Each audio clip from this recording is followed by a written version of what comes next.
an sa tuan mun kan nay pathian en vel kho puia khian kan kalang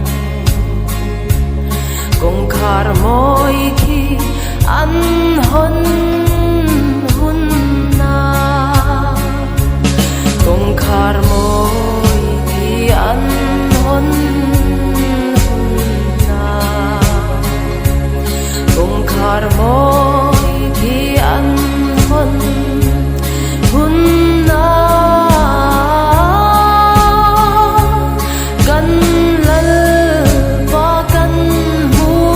anga kan lom to ang kong khar moi khi an hon hun na long chol mun na ma ngai den min lo mùa căng kong khar moi khi an hon hun na ko vel suale boy na ta kan chua căng kong khar moi khi an hon hun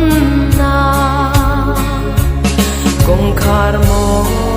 khi an hon hun na kong khar moi khi an hon hun na kan lal pa kan mu anga kan lom to ang kong khar moi khi an hon hun na dam lo